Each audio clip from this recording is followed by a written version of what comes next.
Well,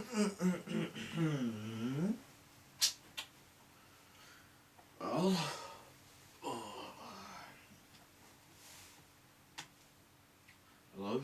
I will be talking today about how can lead be transformed into gold.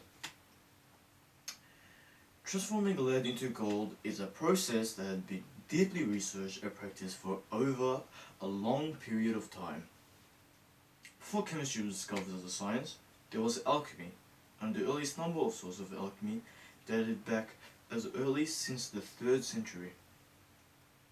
One of the main quests of alchemy was to transmute basic metals such as lead into gold.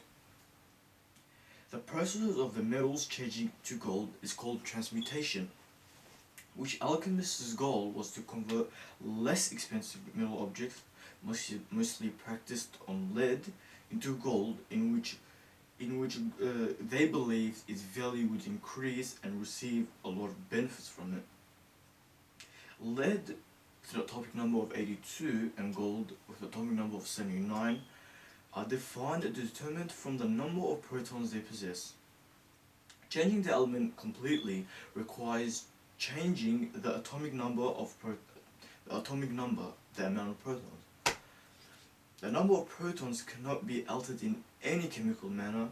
However, physics may be used to add or remove the protons, the vast input of energy, and thus changing from one element into another, such as transformation of lead into gold. When transmutation was being practiced by alchemists, they sought to seek the Philosopher's Stone. The Philosopher's Stone is a great legendary substance allegedly capable of chrysopia, which is the transformation of base metals such as lead into gold. It was sometimes believed that discovering the stone would lead to a pathway to the elixir of life. The elixir of life is a mystical potion. When drunk, it restores health, age, and the possibility of achieving immortality. It was the most pursued goal in the Western alchemy.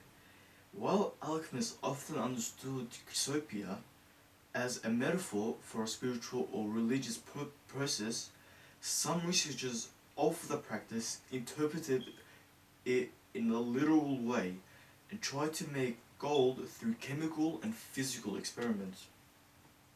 The question of the possibility for the process of metallic transmutation has been debated amongst alchemists, philosophers, and scientists for over since the Middle Ages.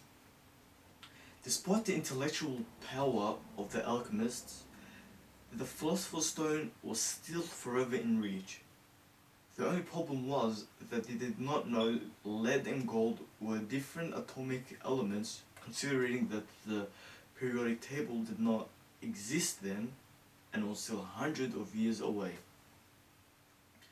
It was later led to believe that it was theoretically possible to achieve transmutation. Until proven in the 1980s, where reports show it was achieved by an American chemist, Glenn T. Seaborg. Seaborg managed to answer the historical long-asked question of metallic transmutation when he transmuted several thousands of bismuth into gold at the Lawrence Berkeley Laboratory. He used something quite similar to the Philosopher's Stone, which we now call a particle accelerator, which fires a high-energy subatomic particle such as neutrons, which collides with other particles and that may cause it to jump out of place.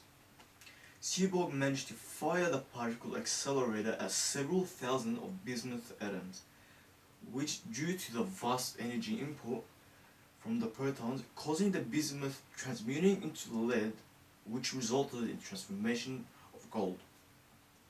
His experimental technique using nuclear physics was able to remove protons and neutrons from the bismuth atoms. Seaborg's technique would have been far too expensive to enable routine manufacturing of gold, considering that only manufactured very little amount of gold. Turning lead into gold is possible, however, it is just not practical, as it did cost the Lawrence Berkeley Laboratory over $120,000. There are ways to change the number of protons and neutrons in the nucleus of atom through the process of nuclear fusion, radioactive decay, and neutron bombardment. Nuclear fusion is a process by which multiple atomic nuclei, as a plural of nucleus, join together to form a heavier nucleus, and that will cause the nucleus to be unstable and result in the movement of particles to form new elements. Due to radioactivity, a lot of atoms have unstable nuclei that will occasionally cause subparticles in the nucleus to jump out of place, which transforms and is identified as another element or isotope, therefore resulting in transmutation. Radioactive atoms will decay until the number of protons and neutrons are in balance, not equal, just in balance in a particular way, and stable and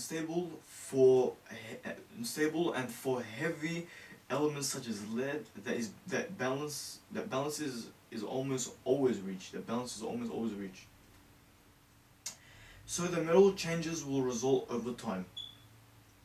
Nuclear bombardment fires neutrons into the nucleus of an atom without being repelled by the positively charged nucleus. With nuclear bombardment, bombarding elements with neutrons sometimes makes the atoms more radioactive, and that will cause the atoms to decay into other elements. Nuclear bombardment makes them so highly radioactive that the subparticles immediately fly apart, so it forms into different elements.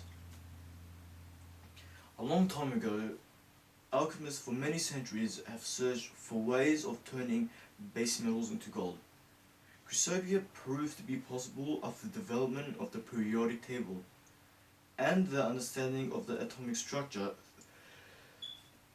Through the use of physics and chemistry evolving over time, understanding of the transmutation of lead to gold has increased, and the right equipment has been developed that releases energy into the nucleus of lead, and with enough energy it can alter the atomic number to be transformed into another substance, gold. The process will result with a very low chance of producing gold, and it is produced in a very tiny amount.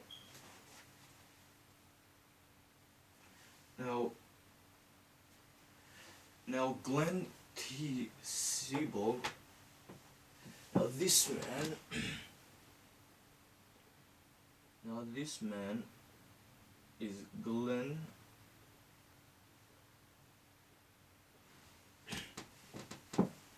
This is the man named Glenn T. Seaborg that managed to transform lead or bismuth into gold. It was very successful. He used something called a particle accelerator, which was this, which looked like this.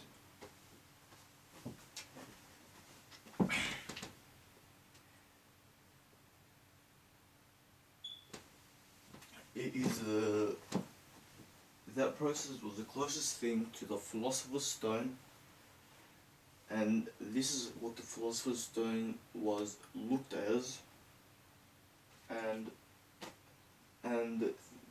Glenn T. Seaborg managed to come closest to achieving the possibility of the Philosopher's Stone's abilities. Now lead into gold, as I said, is possible, but it's a good substitute. if resources are low for gold, but it will just be very expensive to set up, and the revenue from the transformation wouldn't be as extraordinary, so you only produce a very small amount of gold. And but at least that it was proved, history was proved right. Thank you very much. My name's Karam, and I approve this message.